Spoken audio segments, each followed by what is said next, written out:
previous value of my replicating portfolio should be. So I do that for the first time step back from expiry, and at that point I know what the value of my portfolio is. I do it for all the nodes on the tree, and then I step back in time again. And I step back in time again. And eventually you cascade back all the way to t equals 0. So rather than starting with what we know now and trying to predict the future, the paradox is with European call options, or European options, you know what the future is, but you don't know what the current value of your option is. So you use the future and you work back in time from the future to now. So you solve your problem in the opposite way it's a counterintuitive way. But the reason is because you know the future values of your options at expiry, you don't know what the values are now. That's the whole point. You want to know what to price them at now. Okay? So that's the trick there.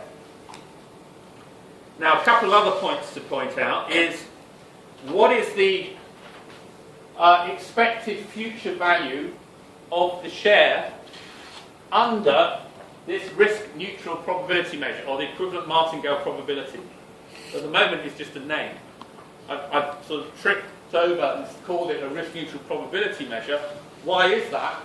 Well, if I forget that I've got p of 1 minus 2, I could say live in this separate world, and I could ask, under that probability measure, what's S of t plus delta t? Okay, in the up state or the down state. Okay? Well, what I ask, because it's uncertain, what I ask is, what's the expected value? Well, the expected value is the current value times u. It's going to go to UST, or it's going to go to DST. And the expected value, if I'm changing to this probability measure, is QU, 1 minus QD times ST. Put all these funny factors in, and you get ST e to the R delta T. So if you could change reality into this equivalent probability measure, what you'd be doing is you'd be saying that the share price, which is risky, or the underlying asset which you inherently assume is a risky asset, it's not a deterministic asset like money in the bank. Well, it actually does behave like money in the bank. Okay? Now, that's not how it behaves in reality, but in this equivalent probability measure, it would, if the probabilities were Q and 1 minus Q in the real world, the share price would be rising as if it were a risk-less asset, a risk-free asset. Because this is what, if you invested ST at time t, this is what ST would rise to if ST was invested in the bank, that amount of money, in times t plus delta t. So for that reason, Q is called a risk-neutral probability measure. Okay? It's not the real-world probability measure, but it's a risk-neutral probability measure. And by swapping to this risk, or rather observing in this case, that the Q is an equivalent to a probability, it gives us a very nice interpretation using that formula at the top of the board there in order to value options based on their future values. Okay, value options now is the discounted from the future time to now of the expected value of the future value given the history till now, which is really just exactly that formula there, the VT formula here. That's all it is. Okay, so the final thing then is that this is what I've written down here. If this were a European call option, I would just make sure that that future VU and the VD would equal the CT value at expiry, and then that would be the thing that I would come back to get the previous values. I would make sure that the value of the option is the same as the price of the option at each stage earlier on. This could be an American option, so we have to have the same value. We have to be able to value it at earlier times. And that gives me the value at each time up to expiry. And it's really as simple as that. It's a bit of confusion over that Q1 minus Q, but that's a mathematical convenience. It's not a real world probability, it's just a mathematical convenience to be able to write everything in this term. Okay, right. So that's the end of the course, effectively. But I've made these comments here about real world. That's not the end of the course, really. But you've now understood effectively how things work in discrete time and continuous time. When we do it for continuous time, it's more complicated. It involves stochastic differential equations and things like that. But at the end of the day, the argument is pretty much the same.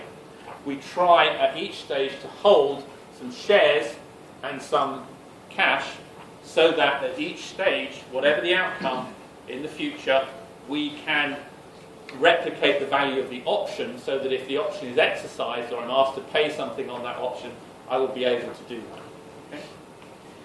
Now, there's one final crucial bit which I've not really said here. This is, you might say, well, okay, I'll go back to the time t equals 0.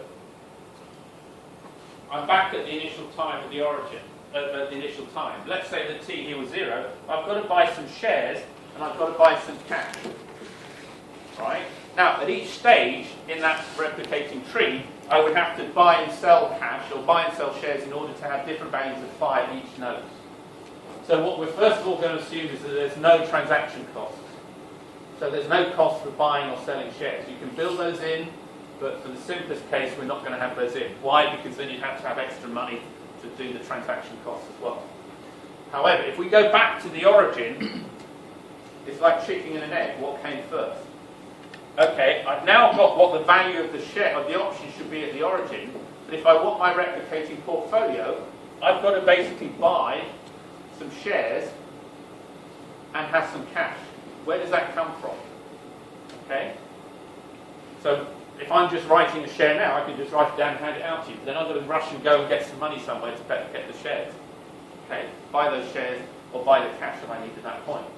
The trick is, if this equals the initial value of the option, okay, if this equals, say, C0, if it's a European call option, that's what you, as the holder, have to pay me. So the money I use to go and buy those shares and that cash is the premium that you pay me for the right to hold those shares, that option. Okay? So all the money I need comes from you. You pay me that, I go away, I invest it very cleverly, change it at each stage of the binomial tree that I end up at, and at the end of the day, we get to say this, if it's a European call option. So whatever the final value is, if I've done my trading correctly in that replicating portfolio, buying and selling shares as I go away along, I'll have the equivalent value to give to you. And I don't need any money. It's a self-financing portfolio. That's the absolute real magic step in here. When we do examples, you'll see it. It's magic in that I don't need to have any money to start off with. I get that from you, and at the end of the day, I can deliver to you by careful option, or by careful investments all the way along, I can deliver to you the value of that option at time expiry. So of course, I start with nothing, and I should then usually end up with nothing, otherwise there's an arbitrage. Okay?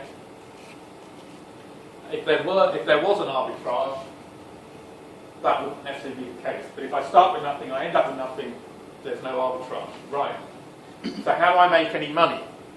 Well, clearly, I charge you more than C0. Okay? There's a big ask spread. Okay, that's the fair value I should charge you. But like anything, when you're doing selling things, you always charge a bit more. Okay? So I will charge you just a little bit more on top of that. So technically that is an arbitrage, but you have to basically buy that off me. Okay. So, we're only going to be concerned here with the fair values. The spread around that is then really a matter of what the profit the market maker or the writer of the option makes. But in all of this, mostly we're going to just be concerned with the fair values. Right. So what are the values of u and d that we choose? I've hinted that we want to choose future values so that we replicate in continuous time things like the expectation, and the variance of the distribution of the STs, assume it's log normally distributed. So you can go through those calculations, and you can say that effectively, I play around a lot in this section, but at the end of the day, you find out that if you are in the risk-neutral probability measure, if you take the value of Q to be equal to this, if you want to satisfy both the expectation and the variance, you find out you've got an underdetermined system. You want to try and find out what those values of U and D are, so you set off to try to match the expected value and the variance, because that's two pieces of information that hopefully will tell you what the two unknowns U and D were. But if you are in this risk-neutral probability measure, it turns out that you only find one possible solution. You find a relationship between U and D, but you don't find them exactly. Okay? So then you can play around, and at that point you have an undetermined system for what U and D is, and you can still theoretically satisfy these outcomes. So you play around with the values of U and D, and typically you might use U equals 1 on D, or you can have other more complicated scenarios. You can substitute and find out what D, so if you make this extra assumption, you can find out what D is and work it all out and get the values. Usually people just mess around, and you will often see that D takes this value and U takes that value, where sigma is the volatility of the underlying share, okay, or the underlying asset. In problems, I'm just going to tell you what U and D are. So I'm playing the omnipotent world universal being, and I'm just going to tell you what U and D are. Okay? So you don't have to worry about U and D. Right. So that is the theory of binomial option pricing. Okay? I'm going to leave it there now, because here on in, I'm going to do examples. And it's when you see the examples, you'll see how I do those trades. I'm going to first of all just do a one-step example, and then I'm going to do a two-step example. And the two-step example will you'll then be able to see the hedging strategies that I have to carry out as the writer at each stage in order to replicate that portfolio. Okay? We'll pick that up tomorrow.